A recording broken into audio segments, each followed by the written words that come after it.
ಸಿದ್ಧಾರೂಢ ಕಥಾಮೃತದಲ್ಲಿ 17ನೇ ಅಧ್ಯಾಯದ ಮಧ್ಯಭಾಗದಲ್ಲಿದ್ದೇವೆ.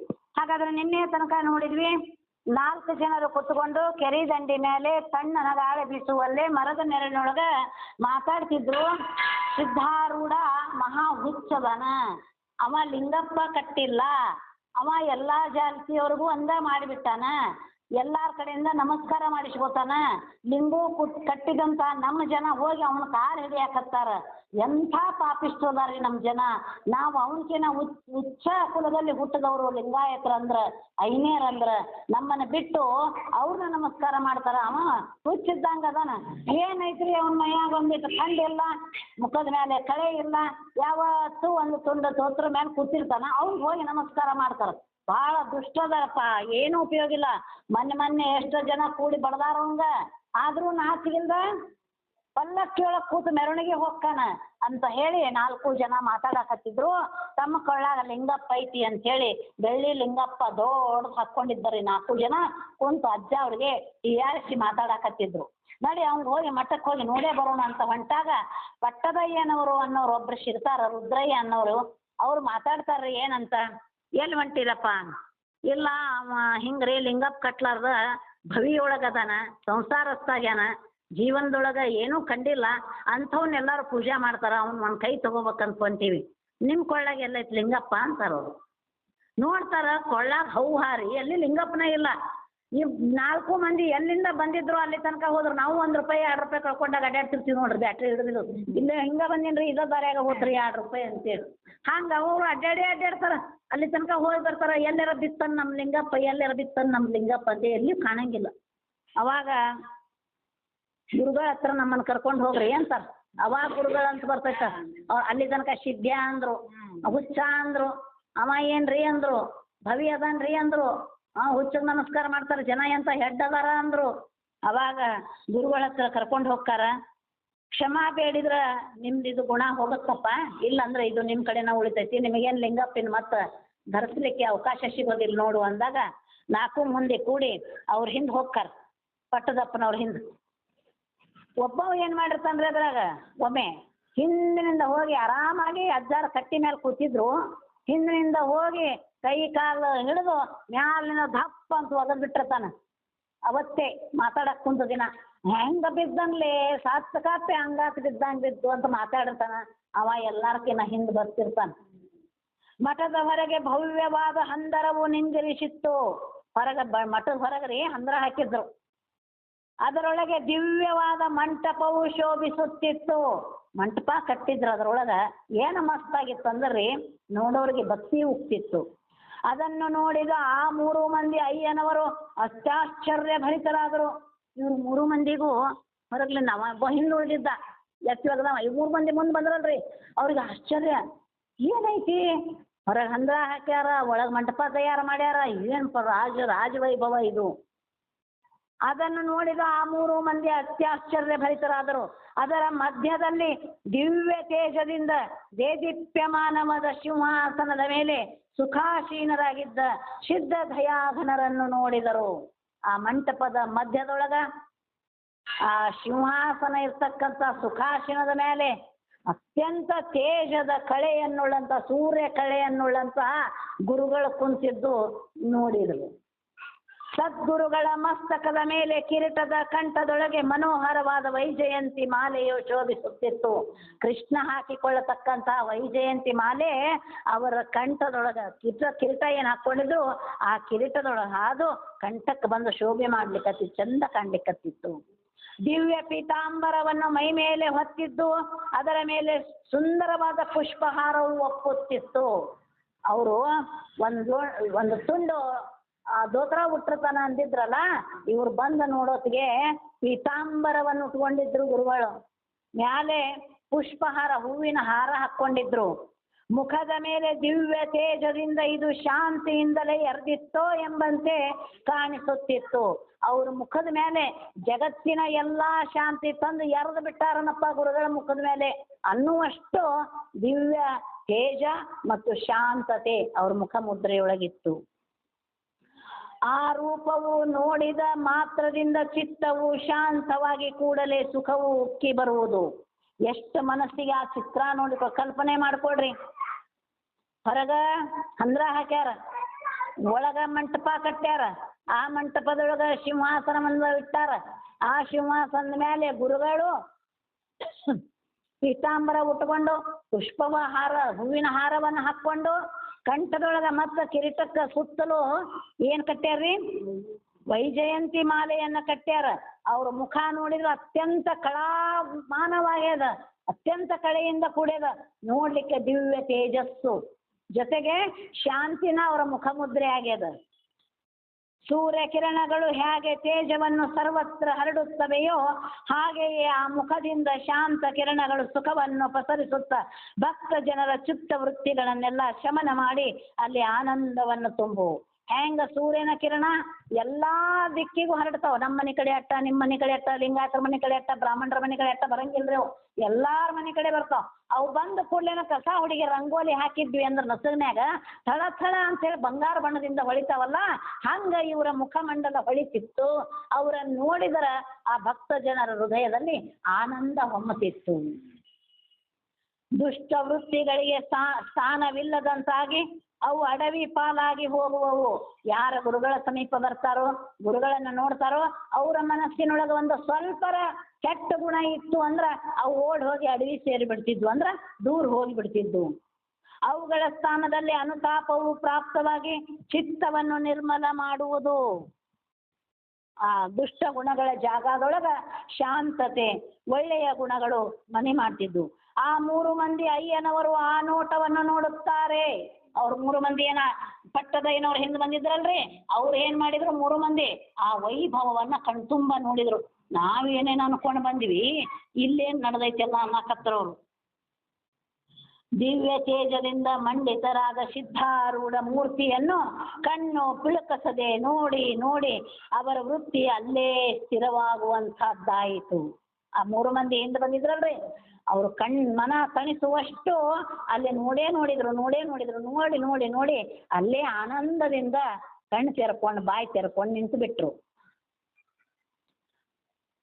ಹೇಗೆ ಮಹಾ ತಮಸ್ಸಿನಿಂದ ದಿಕ್ಕುಗಳೆಲ್ಲ ಮುಳುಗಿರುವಾಗೆ ಅಕಸ್ಮಾತಾಗಿ ವಿದ್ಯುಲ್ಲತೆಯು ಝಳಕಿಸಿದರೆ ಕ್ಷಣ ಮಾತ್ರ ಸೃಷ್ಟಿ ಇದ್ದಕ್ಕಿದ್ದಂತೆ ಕಾಣಿಸುವೋ ಅದರಂತೆ ಅವರ ಚಿತ್ತದಲ್ಲಿ ಆಯ್ತು. ಎಲ್ಲಾ ಕಡೆ ಕರೆಂಟ್ ಹೋಗ್ಯದ, ನೆನಪು ಮಾಡ್ಕೊಡ್ರಿ. ಎಲ್ಲಾ ಕಡೆ ಕತ್ತಲು ತುಂಬಿ ಬಿಟ್ಟದ, ರಾತ್ರಿ ಆಗ್ಯದ, 10-11 ಗಂಟೆ, ಕರೆಂಟ್ ಇಲ್ಲ, ಎಲ್ಲಿಯೂ ಏನು ಕಾಣಬಲ್ದು. ಅಂತ ಹೊತ್ನ್ಯಾಗ ಪಟ್ಟನೆ ಮಿಂಚು ಹೊಡಿತಂದ್ರೆ ಹೆಂಗಾಗತ್ರಿ? ಎಲ್ಲ ಒಮ್ಮೆಲೆ ಕಾಣ್ತದ ಬೆಳಕಿನೊಳಗೆ, ಜಗ್ಗನ ಬೆಳಕು ಒಂದು ಕ್ಷಣದೊಳಗೆ ಮತ್ತೆಲ್ಲಾ ಕಂಡಂಗ ಆಗ್ತದ. ಹಂಗ ಅವ್ರಿಗೆ ಆಗಾಕತ್ತು. ಅವ್ರ ಮನಸ್ಸಿನಾಗ ಕತ್ತಲೆ ತುಂಬ್ಕೊಂಡ್ಬಿಟ್ಟಿತ್ತು, ಗುರುಗಳ ಬಗ್ಗೆ ಅವಹೇಳನ ಮಾಡಾಕತ್ತಿದ್ರು. ಒಮ್ಮೆಲೆ ಅವ್ರನ್ನ ನೋಡಿದ ಕೂಡಲೇ ಹೆಂಗಾತ್ರಿ ಅವ್ರಿಗೆ? ಬೆಳಕ ಕೆಮ್ಮದಂಗ ಆಗ್ಬಿಡ್ತು, ಮಿಂಚು ಹೊಡೆದಂಗಾತು.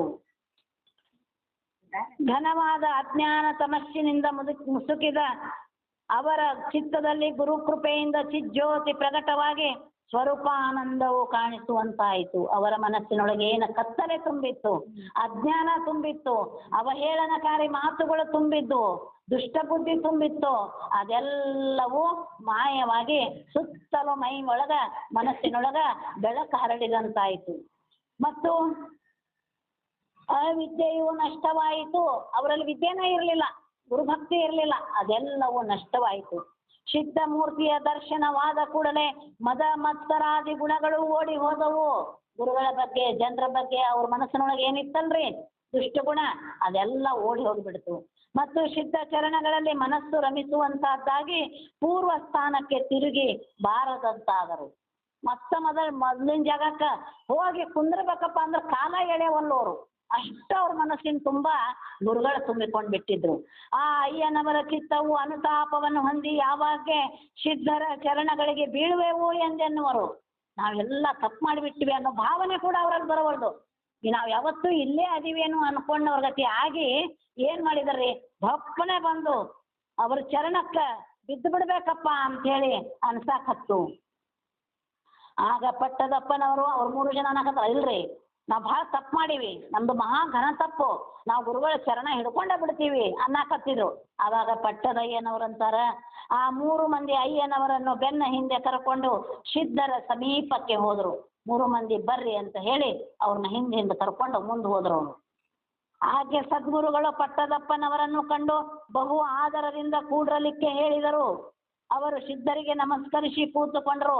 ಬರ್ರಿ ಪಟ್ಟದಯ್ಯನವರ ಬರ್ರಿ ಅಂತೇಳಿ ಸಿದ್ಧಾರೂಢರು ಬಹಳ ಅವ್ರಿಗೆ ಗೊತ್ತಿರ್ಲಿಕ್ಕಿಲ್ಲ ನೀವು ಎತ್ತಿ ಒಗದವ್ರು ಯಾರು, ಮ್ಯಾಲಿಂದ ಕೆಳಗ ಬೈದವ್ರು ಯಾರು ಗೊತ್ತಿರಾಕಿಲ್ಲ ಅವ್ರಿಗೆ, ಎಲ್ಲ ಗೊತ್ತದ. ಪಟ್ಟದಯ್ಯನವ್ರು ಹಿಂದೆ ಅವ್ರು ಬಂದಾರಂತ ಗೊತ್ತೈತಿ. ಅತ್ಯಂತ ಸಂಭ್ರಮದಿಂದ ಪಟ್ಟದಯ್ಯನವ್ರಿಗೆ ಬರ್ರಿ ಅಂತ ಕರೆದರು. ಮತ್ತು ಈ ಅಯ್ಯನವರು ಸಿದ್ಧಾರೂಢರ ಚರಣಕ್ಕೆ ಬಿದ್ದರು. ಅವ್ರು 3 ಮಂದಿನೂ ಅವ್ರು ಹೋಗಿ ಕುಂತರು. ಕೂಡಲೇ ಇವರು ಒಬ್ಬೊಬ್ರು ಬಂದು ಗುರುಗಳಿಗೆ ನಮಸ್ಕಾರ ಮಾಡಿದ್ರು.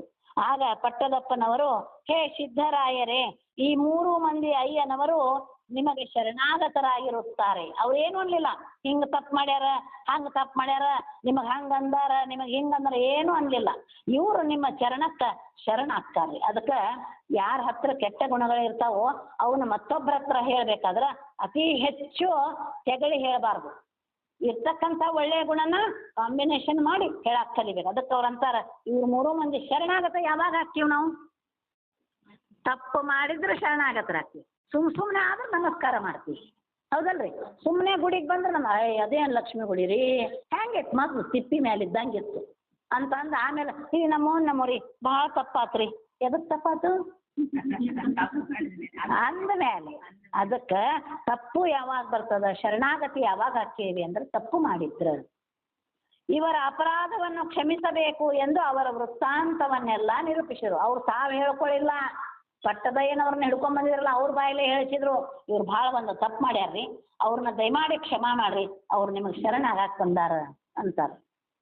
ಆಗ ಪಟ್ಟದಯ್ಯನವರನ್ನು ಕುರಿತು ಸದ್ಗುರುಗಳು ಅನ್ನುತ್ತಾರೆ, ಹೇ ಸ್ವಾಮಿ, ನಿಮಗೆ ಇವರು ತಮ್ಮ ಅಪರಾಧವನ್ನು ಹೇಳಿದ ಕೂಡಲೇ ಕ್ಷಮಾ ಮಾಡಿದಂತಾಯಿತು.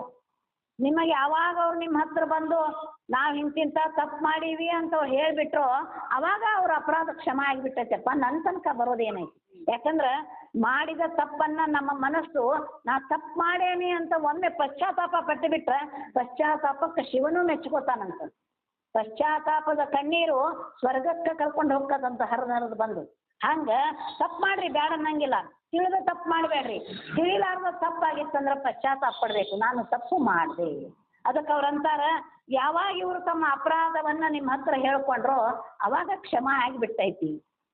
ಈಗ ಅವರು ಮನಸ್ಸಿನಲ್ಲಿ ಪರಿಶುದ್ಧರಾಗಿರುತ್ತಾರೆ. ಅವ್ರಿಗೆ ಪವಿತ್ರ ಆಗಿಬಿಟ್ಟಾರಪ್ಪ, ಪರಿಶುದ್ಧರಾಗ್ಯಾರ. ಯಾವಾಗ ಹೇಳ್ಯಾರ ಅವಾಗ ತಪ್ಪು ಹೋಗ್ಬಿಟ್ಟೈತಿ ಹೌದು ಅಂತಾರ. ಅನಂತರ ಮಹಾತ್ಮರು ತಮ್ಮ ಹಿಂದೆ ಕೈ ಹಾಕಿ ಅಲ್ಲಿಂದ 4 ಲಿಂಗ ಸಂಪುಷ್ಟಗಳ ದಾರ ಸಮೇತ ಇದ್ದುದನ್ನು ತೆಗೆದು, ದಾರ ಕಟ್ಟಿದ್ದು ಬೆಳ್ಳಿ ಗಟ್ಟಿ ಅನ್ನೋ ಲಿಂಗಪ್ಪ ಇದ್ದು ಅಲ್ರಿ, ಅವು 4 ಅವ್ರ ಬೆನ್ನ ಹಿಂದಿದ್ದು ಮೆಲ್ಕ ಕೈ ಹಾಕಿ ತೆಗೆದ್ರು. ಅವ್ರೆಂದಾರ ಬಂದು ಮತ್ತೆ ಗುರುಗಳ ಕಳು ಮಾಡ್ಯಾರ ನವ್ನ? ಇಲ್ಲ. ಯಾವಾಗ ಅವರು ಗುರುಗಳಿಗೆ ಅವಹೇಳನ ಮಾಡಿದ್ರು ಅವ್ರ ಕಣ್ಣಿಗೆ ಕಾಣ್ಲಾರ್ದ ಸೀದಾ ಬಂದು, ಅಂದ್ರ ಲಿಂಗಪ್ಪ ಕಟ್ಟವರು ತನು ಮನದಿಂದ ಶುದ್ಧ ಇರಬೇಕು. ತನು ಮನದಿಂದ ಶುದ್ಧ ಇದ್ರ ನೀ ಕಟ್ಟಿದ ಲಿಂಗು ನಿನ್ನ ಆತ್ಮಕ್ಕ ನಿನ್ನ ಮನಸ್ಸಿಗೆ ಬಡಿತಿರ್ತೈತಿ. ಬರೇ ಹಿಂಗೆ ಹಿಡ್ಕೊಂಡು ಶೀಲಾ ಮಾಡ್ಕೋತ ಹೋದ್ವಿ ಅಂದ್ರ ಲಿಂಗಪ್ಪ ಮೆಚ್ಚಲ್ಲ. ಲಿಂಗಪ್ಪ ಯಾವಾಗ ಮೆಚ್ಕೋತಾನಂದ್ರ ಮನಸ್ಸಿನಿಂದ ಮಡಿಯಾಗಿರು. ಮನಸ್ಸಿನಿಂದ ಮಡಿಯಾಗಿರೋದಂದ್ರೆ ಹಂಗ ಎಲ್ಲಾರ ಕಡೆಯಿಂದ ದೂರ ಕುಂದ್ರೋದಲ್ಲ. ಮನಸ್ಸಿನೊಳಗೇನು ಕಾಮ, ಕ್ರೋಧ, ಅಸೂಯೆ, ದ್ವೇಷ, ಸಿಟ್ಟು, ಮದ, ಅಹಂಕಾರ, ಶ್ರೀಮಂತಿಕೆ, ಮೋಹ, ವ್ಯಾಮೋಹ, ಮತ್ತೆ ಬೇರೆಯವ್ರದನ್ನ ನಾಷ್ಟ ಮಾಡ್ತಕ್ಕಂಥ ಸ್ವಾರ್ಥ, ಅವುಗಳಿಂದ ಶೀಲ ಮಾಡ್ಬೇಕು ನಾವು. ಈ ಮುಟ್ಟಿದೆ, ಕೆಟ್ಟಿದೆ, ನಿಮ್ಮ ಕೈಯ ತಿಂದೆ, ಅವ್ರ ಮನೆಯಾಗ ಉಂಡೆ, ಇಲ್ಲಿ ನೀರು ಕುಡ್ದೆ, ಅವ್ರ ಮನೆ, ಇದು ಶೀಲ ಅಲ್ಲ. ಇದು ಶೀಲ ಅಲ್ಲ. ಆರೋಗ್ಯವಂತರ ಕೈಯಾಗ್ಲಿಂದ ತಗೋರಿ. ಅವ ಆರೋಗ್ಯವಂತ ಇಲ್ಲದೆ ಇದ್ರ ಕೈ ತೊಳ್ಕೊಂಡು ಕೊಡೋ ಅಂತ ಹೇಳ್ರಿ, ಅದು ಶೀಲ. ಅದನ್ನ ಬಿಟ್ಟು ನಾವು ಮತ್ತೊಬ್ಬರ ಮನಸ್ಸಿಗೆ ನೋವನ್ನ ಮಾಡಿ ಸ್ವೀಕಾರ ಮಾಡ್ತೀವಿ ಅಂದ್ರ ಆ ಶೀಲವನ್ನ ದೇವರು ಮೆಚ್ಚಂಗಿಲ್ಲ. ನೋಡ್ರಿ ಇಲ್ಲಿ ಹೆಂಗಾತು. ಶೀಲ ಇಲ್ಲ ಅವನ ಕಡೆ, ಲಿಂಗು ಇಲ್ಲ ಅವನ ಕಡೆ, ಅವ ಕಂಡವ್ರ ಹತ್ರ ನಮಸ್ಕಾರ ಮಾಡಿಸ್ಕೋತಾನ, ಅವ ದೊಡ್ಡ ಸ್ವಾಮಿ ಅಂತ ಅನ್ಕೋತ ಕೂತಿದ್ರು. ಬೆಳ್ಳಿವು ದಪ್ಪನ್ನು ಐನೇರ್ ಕೊಳ್ಳಾಗಿನ್ನು ಲಿಂಗಪ್ಪ ಸಿದ್ದಪ್ಪನ ಹಿಂದೆ ಬಂದು ಕುಂತಿದ್ದು. ಯಾವಾಗ ಅವ್ರು ಪಶ್ಚಾತ್ತಾಪ ಪಟ್ರು ಅವಾಗ ಸಿದ್ಧರಾಜರು ಏನ್ ಮಾಡಿದ್ರು, ತಮ್ಮ ಬೆನ್ನ ಹಿಂದ ಕೈ ಹಾಕಿ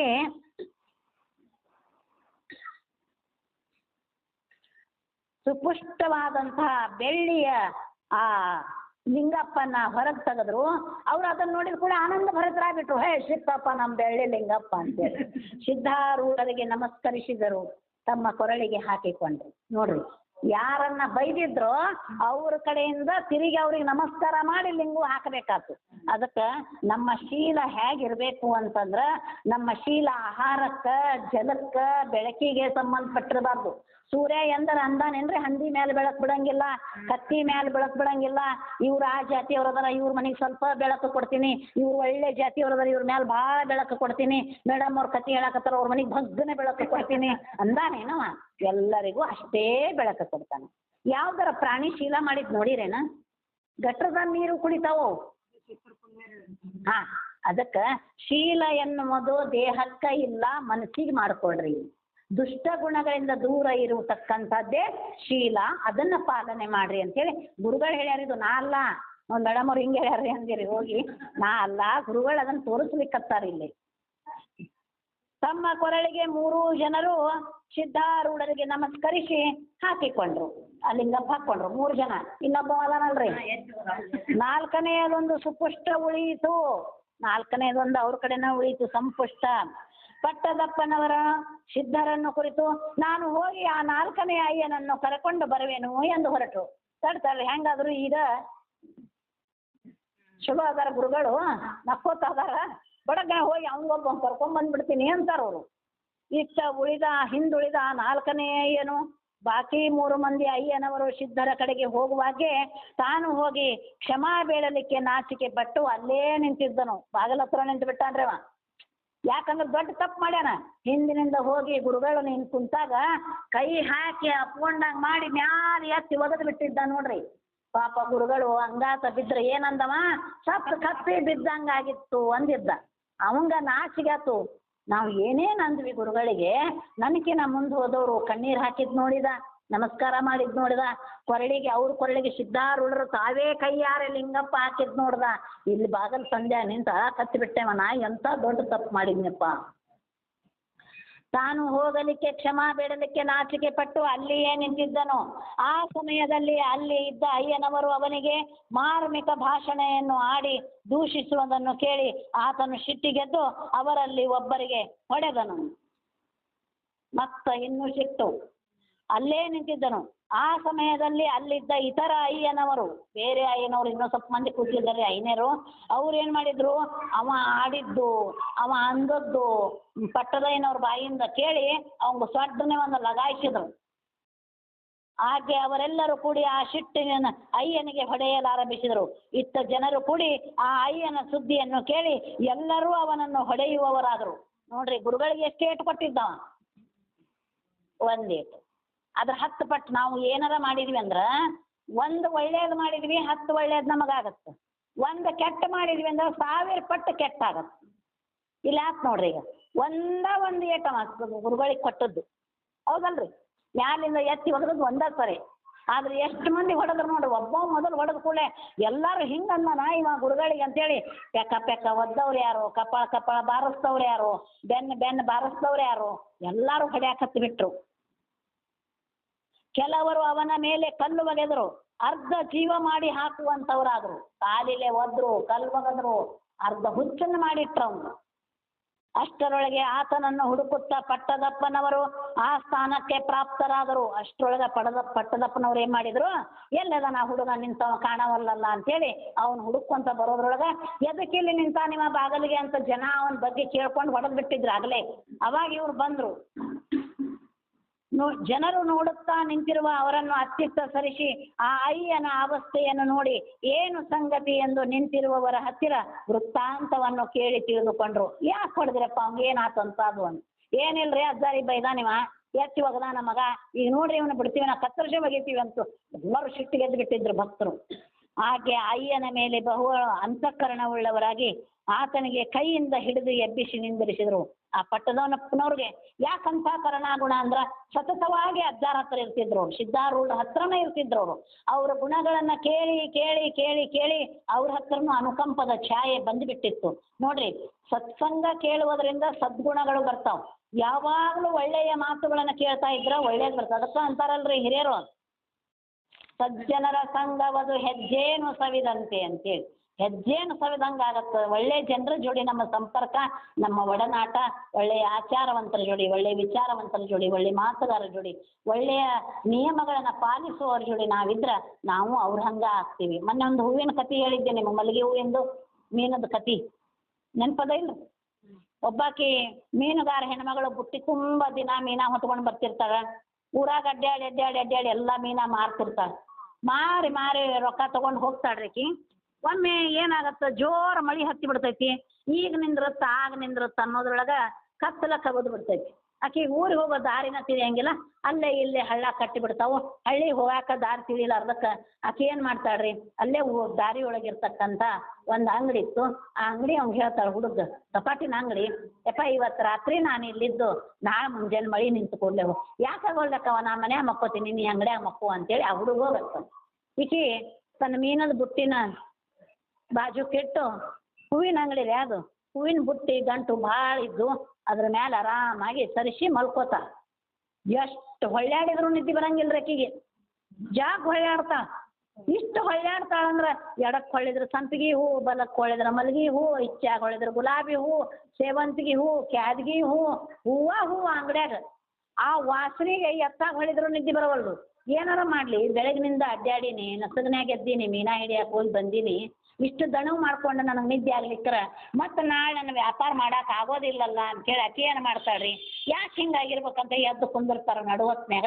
ಅನ್ನಿಸ್ತೈತೆ ಆಕಿಗೆ, ನಾ ದಿನ ನೋಡೋ ವಾಸನಿನ ಬೇರೆ, ಇವತ್ತು ನೋಡೋ ವಾಸನಿನ ಬೇರೆ ಅಂತೇಳಿ ಮತ್ತು ತನ್ನ ಬುಟ್ಟಿ ತೊಗೊಂಡು ತನ್ನ ಅರಿವಿ ಅದು ಮೀನದ ಮೇಲೆ ಹಾಕೋ ಅರಿವಿ ಮೂಗಿನ ಮೇಲೆ ಹಾಕ್ಕೊಂಡು ಮಕ್ಕೊಂಡ್ಬಿಡ್ತಾ. ಅವಾಗ ನಿದ್ದೆ ಹತ್ತುತ್ತೆ ಆಕಿಗೆ. ಆಕೆ ಯಾವುದನ್ನೊಳಗೆ ಬೆಳೆದಾಳೋ ಅದು ಅವಳಿಗೆ ನಿದ್ದೆ ಹತ್ತು. ಅಂದ್ರೆ ಸುವಾಸನೆ ಕೊಟ್ಟರು ಸಹಿತ ಆಕೆಗೆ ಅದ ಬೇಕಾಗ್ತದೆ. ಹಾಗೆ ನಾವು ಸಜ್ಜನರ ಜೊತೆ ಇದ್ವಿ ಅಂದ್ರೆ ಸಜ್ಜನರ ಸಂಘದಿಂದ ಒಳ್ಳೆಯ ಮಾತುಗಳು ಬರ್ತಾವೆ, ಒಳ್ಳೆಯ ವಿಚಾರಗಳು ತಲೆಯಾಗಿ ಬರ್ತಾವೆ. ಪಾಪ ಪುಣ್ಯ ನ್ಯಾಯ ನೀತಿ ಧರ್ಮ ಅಧರ್ಮದ ವಿಚಾರಗಳು ಗೊತ್ತಾಗ್ತಾವೆ. ಅದಕ್ಕಾಗಿ ಅವಾಗ ಅಜ್ಜಾರಂತಾರ ಅವಂಗ ಕೈ ಹಿಡಿದು ಎಬ್ಬಿಸ್ತಾರ. ಅಯ್ಯನ ಅಭಿಮಾನವೆಲ್ಲ ಹೋಗಿ ಆತನಿಗೆ ಮಹಾ ಅನುತಾಪ ಹುಟ್ಟಿ ಕಣ್ಣೊಳಗಿಂದ ನೀರು ಸುರಿಸುವಂಥವನಾಗಿ ಪಟ್ಟದಪ್ಪನವರ ಪಾದಕ್ಕೆ ಬಿದ್ದು ಅಂದನು. ಇನ್ನೂ ಹೋಗಿ ಗುರುಗಳ ಪಾದಕ್ಕೆ ಬಿಡ್ಬೇಕವ. ಅದರ ಮೊದಲ ಬಿದ್ದ ನಾ ಭಾಳ ತಪ್ಪು ಮಾಡಿದೀನಿ ರೀ, ನಾ ಭಾಳ ಅನ್ಯಾಯ ಮಾಡಿದೆ, ನನ್ನ ಬಾಯಿಂದ ನನ್ನ ಕೈಯಿಂದ ಆಗಬಾರ್ದು ಆಗಿ ಹೋಗೈತಿ ಅಂತೇಳಿ ಧಾರಾಕಾರವಾಗಿ ಎರಡೂ ಕಣ್ಣಿನಿಂದ ನೀರು ಹರಿಸಕ್ಕೆ ಹತ್ತಿದ. ನನ್ನ ಅಪರಾಧಗಳ ಸಂಖ್ಯೆ ಲೆಕ್ಕ ಇಲ್ಲದಷ್ಟಿವೆ. ಈಗ ನನ್ನನ್ನು ಸಿದ್ಧಾರೂಢರು ಇರುವಲ್ಲಿ ಕರ್ಕೊಂಡು ಹೋಗಿರಿ. ನಾನು ಅವರ ಪಾದಕ್ಕೆ ಬಿದ್ದು ನನ್ನ ಅಪರಾಧಗಳನ್ನು ಕ್ಷಮಿಸಬೇಕಾಗಿ ಪ್ರಾರ್ಥಿಸುವೆನು. ಆತನು ದಯಾಸಾಗರನಿದ್ದಾನೆ. ಯಾವಾತ ಒಂದು ದಿವಸ ಹುಚ್ಚಾಗಿದ್ನು, ಯಾವಾತ ಒಂದು ದಿನ ಎಲ್ಲರ ಕೈಲಿ ನಮಸ್ಕಾರ ಮಾಡ್ತಾನವ ಅರಿಷ್ಟದನ ಅಂದಿದ್ನು, ಯಾವಾತ ಅವ ನಾಟಕ ಮಾಡ್ತಾನ ಅಂದಿದ್ನು, ಅವ ಅಂತಾನಿವತ್ತು ದಯಾಸಾಗರ ಅದಾನ. ನನ್ನನ್ನು ತಾರಿಸೆಂದು ಬೇಡಿಕೊಳ್ಳುವೆನು. ನನಗೆ ಅವ್ರ ಹತ್ರ ಕರ್ಕೊಂಡು ಹೋಗ್ರಿ, ನಾನು ಅವ್ರ ಪಾದಕ್ಕೆ ಬೀಳ್ತೀನಿ, ನನ್ನ ದುಃಖ ನಿವಾರಿಸು, ನನ್ನನ್ನು ಕ್ಷಮಿಸು ಅಂತ ಬೇಡ್ಕೋತೀನಿ. ಅವ ದಯಾಸಾಗರದನ ಗುರು ಅಂತೇಳಿ ಬೇಡ್ಕೊಳಿಕತ್ತಾನ. ಕಣ್ಣೀರು ಧಾರಾಕಾರವಾಗಿ ಸುರಿಸ್ಲಿಕ್ಕತ್ತಾನ. ಪಟ್ಟದಪ್ಪನವರು ಆತನ ಅನುತಾಪವನ್ನು ಕಂಡು ಈತನ ಅಭಿಮಾನವೆಲ್ಲ ಝಾಡಿಸಿಕೊಂಡು ಹೋಗಿದೆ ಎಂದು ತಿಳಿದು ಅಯ್ಯನನ್ನು ಕುರಿತು ಅನ್ನುತ್ತಾರೆ, ಸಿದ್ಧಾರೂಢರ ಸಮೀಪ ಹೋಗೋಣ, ಆತನು ದೀನರಿಗೆ ಕೃಪಾದಾನಿ ಇರುತ್ತಾನೆ. ಬಾರಪ್ಪ ಸಿದ್ಧಾರೂಢರ ಹತ್ರ ಹೋಗೋಣ, ಅವ ದೀನರನ್ನ ದಲಿತರನ್ನ ಕಂಡ್ರ ಬಹಳ ಕೃಪೆಯಿಂದ ಅವ್ರ ಮೇಲೆ ದೃಷ್ಟಿ ಹಾಕ್ತಾನ, ಒಳ್ಳೇದು ಮಾಡ್ತಾನ, ಬಾ ಹೋಗೋಣ ಅಂತೇಳಿ ಕೈ ಹಿಡಿದು ಕರ್ಕೊಂಡು ಹೋಗ್ತಾರ. ಆಮೇಲೆ ಅಶಕ್ತನಾದ ಅಯ್ಯನಿಗೆ ಇಬ್ಬರು ರಟ್ಟೆ ಹಿಡ್ಕೊಂಡು ಅಂದರದೊಳಗೆ ಸಿದ್ಧಾರೂಢರು ಕುಳಿತಿರುವಲ್ಲಿಗೆ ಕರ್ಕೊಂಡು ಹೋದ್ರು. ನೋಡ್ರಿ ಅವನ ಪರಿಸ್ಥಿತಿ ಬಡ್ದದ್ದು. ಒಂದ್ ಏಟ್ ಹಾಕಿದ್ದಕ್ಕೆ ಹೆಂಗ್ ಬಂತು ಅಂದ್ರ ಅವ್ರ ಕಡೆ ಸ್ವತಂತ್ರವಾಗಿ ನಡ್ಕೊಂಡು ಹೋಗ್ಬಿಟ್ಟು ಅವನಲ್ಲಿ ಶಕ್ತಿ ಉಳಿದಿಲ್ಲ. ಇಬ್ರು ಕೈಯಾಗ ರೊಟ್ಟಿ ಹಾಕಿ ಬಲವಾಗಿ ಎಳ್ಕೊಂಡು ಹೋದ್ರು. ಹಂದರದೊಳಗೆ ಸಿದ್ಧಾರೂಢರು ಕುಳಿತಿರುವಲ್ಲಿಗೆ ಕರ್ಕೊಂಡು ಹೋಗಿ ಅವರ ಪಾದಕ್ಕೆ ಹಾಕಿದರು. ಆಗ ಪಟ್ಟದಪ್ಪನವರು ಆ ಅಯ್ಯನ ವೃತ್ತಾಂತವನ್ನೆಲ್ಲ ಸ್ವಾಮೀಜಿಯವರೆಗೆ ನಿರೂಪಿಸಿದರು. ಅದನ್ನು ಕೇಳಿ ಸಿದ್ಧರು ಆತನ ಮೇಲೆ ಅತ್ಯಂತ ಕೃಪಾಭರಿತರಾಗಿ ಆ ಅಯ್ಯನಿಗೆ ಕೈ ಹಿಡಿದು ತನ್ನ ಸಮೀಪ ಕೂಡಿಸಿಕೊಂಡರು. ನಾವು ಬೈದವ್ರಿಗೆ ಬಾಜುಕ್ ಕರ್ಕೊಂಡು ಕುಂದ್ರಂಗಿಲ್ಲ, ಇವ್ರು ಬಡದವ್ರಿಗೆ ಬಾಜುಕ್ ಕರ್ಕೊಂಡು ಕುಂದಿರ್ತಾರ. ಅಂದ್ರೆ ಎಷ್ಟು ಒಳ್ಳೆಯ ಮನುಷ್ಯ, ಎಷ್ಟು ದೇವನ ಗುಣ ಅವನ ಹತ್ರ ಇದ್ದು, ಎಷ್ಟು ದಯಾವಂತನಾಗಿದ್ದ, ಎಷ್ಟು ಕೃಪಾಸಾಗರನಾಗಿದ್ದ ನೋಡ್ರಿ. ಆಗ ಪಟ್ಟದಪ್ಪನವರನ್ನು ಕುರಿತು ಸಿದ್ಧರು, ನಮ್ಮ ದಯಾ ಕಾರ್ಯಕ್ಕೆ ಈತನು ಉತ್ತಮ ಪಾತ್ರ ನಿರುವನು, ನಮ್ಮ ದಯೆಗೆ ಇವನ ಅತ್ಯುತ್ತಮ ವ್ಯಕ್ತಿ ನೋಡ್ರಿ. ಭಾಳ ಒಳ್ಳೆಯವ ಇವ. ಯಾವ ಹಿಂಗೆ ಹಿಡಿದು ಒಗದಿದ್ನೋ ಇವ ಒಳ್ಳೆಯವನ್ನಾಕತ್ತಾರ. ಈತನಿಗೆ ಆರೋಗ್ಯವಾಗಿದ್ದನ್ನು ನೋಡಿ ನನಗೆ ಬಹಳ ಆನಂದವಾಯಿತು. ಸ್ಥೂಲ ದೇಹಕ್ಕೆ ರೋಗಗಳು ಹೇಗೆ ಪೀಡಿಸುವವೋ ಹಾಗೆ ಸೂಕ್ಷ್ಮ ದೇಹಕ್ಕೆ ದುಸ್ವಭಾವಗಳೇ ರೋಗಗಳಾಗಿದ್ದು ಪೀಡಿಸುತ್ತಿರುವವು. ಇವನ ಮನಸ್ಸು ಈಗ ಸ್ವಚ್ಛ ಆಗ್ಯದ, ಇವ ಆರೋಗ್ಯವಂತ ಆಗ್ಯಾನ. ಇವ ದೇಹದಿಂದ ಆರೋಗ್ಯವಂತ ಅಲ್ಲ, ಮನಸ್ಸಿನಿಂದ ಆರೋಗ್ಯವಂತ ಆಗ್ಯಾನ. ಯಾಕಂದ್ರೆ ಮನಸ್ಸಿನೊಳಗ ಬಹಳಷ್ಟು ದುಷ್ಟ ಗುಣಗಳು ತುಂಬಿಕೊಂಡಿದ್ದ ಇವ. ಅವೆಲ್ಲವೂ ಹೋಗಿ ಈಗ ಬಹಳ ಆರೋಗ್ಯವಂತ ಮನಸ್ಸನ್ನ ಪಡ್ಕೊಂಡ್ಬಿಟ್ಟಾನ. ರೋಗಿಯ ಮೇಲೆ ಎಲ್ಲರೂ ದಯಾವಂತರಾಗಿರುತ್ತಾರೆ. ರೋಗಿನ ಕಂಡ್ರೆ ಅಯ್ಯೋ ಪಾಪ ಹಿಂಗಾಗಬಾರ್ದಿತ್ತು ಅಂತಾರಲ್ಲ, ಹಂಗೆ ಎಲ್ಲರ ದಯೆಗೆ ಇವನು ಪಾತ್ರನಾಗ್ಯಾನ. ಹಾಗೆಯೇ ಸಾಧುಗಳು ದುಷ್ಟರನ್ನೂ ಸಹ ರೋಗಿಗಳೆಂದು ಭಾವಿಸಿ ಅವರ ಮೇಲೆ ದಯಾಭರಿತರಾಗಿರುತ್ತಾರೆ. ಸಾಧು ಸತ್ಪುರುಷ ಮಹಾರಾಜ್ ಕಿ ಜೈ ಅಂತ ಯಾಕೆ ಅಂತೀವಿ ಅಂದ್ರೆ, ಕೆಟ್ಟ ಗುಣಗಳುಳ್ಳವರನ್ನು ಕೂಡ ತಮ್ಮ ಹತ್ತಿರ ಕರ್ಕೊಂಡು ಅವರಲ್ಲಿ ಒಳ್ಳೆಯ ಗುಣಗಳು ಬರುವಂತೆ ಅವ್ರು ನೋಡ್ಕೋತಾರ್ರಿ. ಅದಕ್ಕೆ ಅವರು ಕೆಟ್ಟ ಗುಣ ಉಳ್ಳವರಿಗೆ ರೋಗಿ ಅಂತಾರ. ರೋಗಿಯ ಮೇಲೆ ದೇವರು ಯಾವಾಗಲೂ ಕೃಪಾ ದೃಷ್ಟಿಯನ್ನೇ ಬೀರ್ತಾನ. ಹಾಗೆಯೇ ಆದ್ದರಿಂದ ಇತರರಿಗಿಂತಲೂ ದುರ್ಜನರನ್ನು ಅಧಿಕ ದಯೆಯಿಂದ ನಡೆಸತಕ್ಕದ್ದಾಗಿರುತ್ತದೆ. ಒಳ್ಳೆಯವರನ್ನ ಒಳ್ಳೆಯವ್ರು ಮಾಡೋದು ದೊಡ್ಡ ಮಾತಲ್ಲ. ಹಣವಂತರನ್ನ ಹಣ ಕೊಡೋದು ದೊಡ್ಡ ಮಾತೇನ್ರಿ? ಕೆಳ ಸ್ತರದೊಳಗೆ ಇರ್ತಕ್ಕಂಥ ಅನ್ನದಿಂದ ತೊಂದರೆ ಪಡ್ತಕ್ಕಂಥ ಅನ್ನ ಕೊಟ್ವಿ ಅಂದ್ರೆ ಭಾಳ ಪುಣ್ಯ ಬರಲಿ ಅಂತ. ಹೊಟ್ಟೆ ತುಂಬದವಂಗ ನಾವು ಅನ್ನ ಕೊಡೋದು ಹೋಗಿದ್ರೆ ಹುಗ್ಗಿ ಮುಳ್ಳು ಹಂಗಾಗ್ತದೆ. ಹಂಗಾಗಿ ಇವ್ರೇನಂತಾರ, ದುರ್ಜನರನ್ನ ಅಧಿಕ ದಯೆಯಿಂದ ನಡೆಸಿಕೊಳ್ಬೇಕು. ಈಗ ಈ ಅಯ್ಯನು ಎಲ್ಲಾ ರೋಗವನ್ನು ಕಳ್ಕೊಂಡು ಚಿತ್ತಾರೋಗ್ಯವನ್ನು ಪ್ರಾಪ್ತ ಮಾಡಿಕೊಂಡಿರುವನು. ಚಿತ್ತದ ಆನಂದ ಒಳ್ಳೆಯದಾಗ್ಯದ, ಮನಸ್ಸು ಶುಭ್ರ ಆಗ್ಯದ, ಶುದ್ಧ ಆಗ್ಯದ, ಚಿತ್ ಶುದ್ಧಿ ಹೊಂದ್ಯಾನ. ಅದಕ್ಕೆ ಇವನು ಈಗ ಒಳ್ಳೆಯ ಮನುಷ್ಯನಾಗ್ಯಾನ ಎಂದು ಹೇಳಿ ಆತನ ಆನಂದ ಭರಿತನಾಗಿ ಅಯ್ಯನು ಸಿದ್ಧ ಸ್ತುತಿಯನ್ನು ಮಾಡಲಾರಂಭಿಸಿ ಅನ್ನುತ್ತಾನೆ. ಸ್ತುತಿ ಮಾಡಾಕತ್ತನ್ರಿ. ಏನಂತ? ಹೇ ಸಿದ್ಧಾರೂಢನೆ, ದಯಾವಂತನೆ, ನಿನ್ನ ಆ ದರ್ಶನದಿಂದ ನಾನು ಆನಂದವನ್ನು ಹೊಂದಿದೆ. ಹೇ ದಯಾಸಾಗರನೇ, ನಿನ್ನಿಂದ ನಾನು ಇವತ್ತು ಚಿತ್ತಶುದ್ಧಿಯನ್ನ ಹೊಂದಿದೆ. ನಾನು ಪವಿತ್ರನಾಗಿ ಬಿಟ್ಟೆ, ನಾನು ಪಾವನನಾದೆ, ನಾನು ರೋಗಗಳನ್ನ ಕಳ್ಕೊಂಡೆ. ಗುರುನಾಥ, ನನ್ನ ಹೃದಯದಲ್ಲಿ ಶಾಂತಿಯು ಉದಯವಾಗುವಂತಹದ್ದಾಯಿತು. ನನ್ನ ಮನಸ್ಸು ಬಹಳ ಅಲ್ಲೋಲ ಕಲ್ಲೋಲ ಇತ್ತು. ಯಾರಿಗೇನ್ ಮಾಡ್ಲಿ, ಯಾರಿಗೇನ್ ಅನ್ಲಿ, ಯಾರಿಗೇನ್ ಬಿಡ್ಲಿ ಅಂತಿತ್ತು. ಇವತ್ತು ನನ್ನ ಮನಸ್ಸು ಬಹಳ ಶಾಂತ ಆಗ್ಯದ ನಿಮ್ಮ ಕಡೆ ಬಂದ ಮೇಲೆ. ಕೃಪಾಳುವಾದ ನೀನು ದಯೆ ತೋರಿಸದಿದ್ದರೆ ನಾನು ವ್ಯರ್ಥವಾಗಿ ನರಕದ ಪಥವನ್ನು ಹಿಡಿದು ಹೋಗುತ್ತಿದ್ದೆ. ನೀನೇನಾದ್ರೂ ಇವತ್ತು ನನ್ನ ಮೇಲೆ ದಯಾ ತೋರಿಸಿರ್ಲಿಕ್ರ ನಾ ಅದೇ ಗುಣದೊಳಗ ಹೋಗ್ತಿದ್ದೆ. ಹಂಗ ಅನ್ಕೋತ ಮಂದಿಗೆ ಆಡ್ಕೋತ ಜರ್ಕೋತ ಬೈಕೋತ ಹೋಗ್ತಿದ್ದೆ. ಅದರಿಂದ ನನ್ನ ಪಾಪದ ಹರಿವಾಣ ತುಂಬ್ಕೋತ ಹೋಗ್ತಿತ್ತು. ನಿನ್ನನ್ನು ನಾನು ಥಳಿಸುತ್ತಿರುವಾಗ ನೀನು ನನ್ನನ್ನು ತಾರಿಸಿದಿ. ನಾನು ನಿನ್ನ ಹೊಡಿದೆ, ಆದ್ರೆ ನೀ ನನಗೆ ಏನ್ ಮಾಡ್ದಿ? ರಕ್ಷಣೆ ಮಾಡ್ದಿ. ಈಗ ನಿನ್ನ ಭಕ್ತರ ಪೈಕಿ ನನ್ನನ್ನು ಒಬ್ಬನನ್ನಾಗಿ ಮಾಡಿ ನನ್ನನ್ನು ಅಗ್ರಣಿಸು. ನಿನ್ನೇನು ಸಾವಿರಾರು ಜನ ಭಕ್ತರದಾರ, ಅವರೊಳಗೆ ನನ್ನನ್ನು ಒಬ್ಬನನ್ನಾಗಿ ಮಾಡ್ಕೋ. ನಿನ್ನ ಭಕ್ತರೊಳಗೆ ನಾನು ಒಬ್ಬವಾಗಿರ್ತೀನಿ ಅಂತಂದ್ರು. ನಿನ್ನ ಚರಣಗಳಲ್ಲಿ ಒಬ್ಬ ದೀನನಾಗಿ ನಾನಿರುತ್ತೇನೆ. ನನ್ನನ್ನು ತ್ವರೆಯಿಂದ ಈ ಭವನದಿಯಿಂದ ಪರತೀರಕ್ಕೆ ಕರಕೊಳ್ಳುವಂಥವನಾಗು. ನೋಡ್ರಿ, ಎಂಥ ಬೇಡಿಕೆ ಒಂದು ದಿನದಾಗ ಬಂತವಂಗ. ಈ ಭವಸಾಗರದಿಂದ ನನ್ನನ್ನು ದಾಟ್ಸಪ್ಪ. ನಾನು ನಿನ್ನನ್ನು ನೆನೆಸಲಾರ್ದ ನಿನ್ನ ಅವಹೇಳನ ಮಾಡಿ ನರಕದೊಳಗೆ ಬೀಳುವಂತ ಪಾಪಿ ಆಗ್ಲಿಕ್ಕತ್ತಿದ್ದೆ. ನೀ ದಯೆ ತೋರಿಸಿದಿ, ನಾ ಈ ನರಕದೊಳಗೆ ಇರಾಕ್ ತಯಾರಿಲ್ಲ. ನನ್ನನ್ನ ಈಗಿಂದೀಗಲೇ ನಿನ್ನ ಭಕ್ತನನ್ನಾಗಿಸು, ನನ್ನನ್ನು ಉದ್ಧರಿಸು, ನನ್ನನ್ನ ಈ ಭವಸಾಗರದಿಂದ ದಾಟಿಸು ಅಂತ ಹೇಳಿ ಕೇಳಿಕತ್ತನ.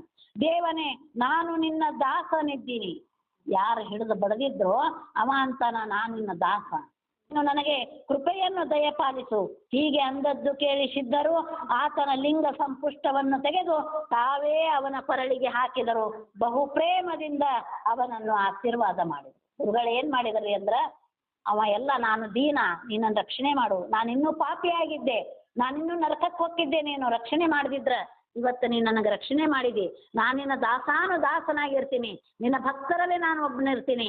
ನನಗೆ ಈ ಭವಸಾಗರದಿಂದ ದಾಟಿಸು, ಸಾಕಿದ್ರ ಪಾಪಾತ್ಮ ಅಂತ ಹೇಳ್ತಾನ. ಅದು ಅಂದದ್ದು ಕೊಡಿ ಗುರುಗಳಿಗೆ ಬಹಳ ಆನಂದ ಆಗತ್ತ. ಅವ್ರ 3 ಮಂದಿಗೆ ಪಟ್ಟದಪ್ಪನವ್ರ ಕೈಯಾಗ ಕೊಟ್ಟು ಹಾಕ್ಸಿದ್ರು. ಅವರು ಇಲ್ಲೇನ್ ಮಾಡಿದ್ರು, ಇವ ಮನಸ್ಸಿಲೇ ಅಳೋದನ್ನ ನೋಡಿ, ಮನಸ್ಸಿಲೇ ದುಃಖ ಪಡೋದನ್ನ ನೋಡಿ ಅವನಿಗೆ ಕರೆದು ತಾವೇ ತಮ್ಮ ಕೈಯಾರೆ ಲಿಂಗಪ್ಪನ ಹಾಕಿದ್ರು. ಮತ್ತು ಆತನನ್ನು ಪ್ರೇಮದಿಂದ ಆಶೀರ್ವದಿಸಿದರು, ಪ್ರೇಮದಿಂದ ಆಶೀರ್ವಾದ ಮಾಡಿದರು. ಆತನು ಮನಸ್ಸಿನಲ್ಲಿ ಪೂರ್ಣ ಶಾಂತಿಯನ್ನು ಹೊಂದಿದನು. ಅಪಿಚಿತ್ ಸುಧೋರಾಚರೋ ಭಜತೆ ಮಾಮನನ್ಯ ಭಾಗ್ ಸಾಧುರೇವ ಸಮಂತವ್ಯ ಸಮ್ಯಗ್ವಸೀತೋ ಹಿ ಸಹ. ಈಗ ಶ್ರೀಮದ್ ಭಗವದ್ಗೀತೆಯಲ್ಲಿ ಶ್ರೀಕೃಷ್ಣನು ಅರ್ಜುನನಿಗೆ ಹೇಳುತ್ತಾನೆ, ಒಂದು ವೇಳೆ ಮಹಾ ದುರಾಚಾರಿ ಇದ್ದಂಥವನು ಸಹ ನನ್ನನ್ನು ಅನನ್ಯ ಭಾವದಿಂದ ಭಜಿಸಿದರೆ ನಾನು ಸಾಧು ಎಂತಲೇ ತಿಳಿದುಕೊಳ್ಳತಕ್ಕದ್ದು.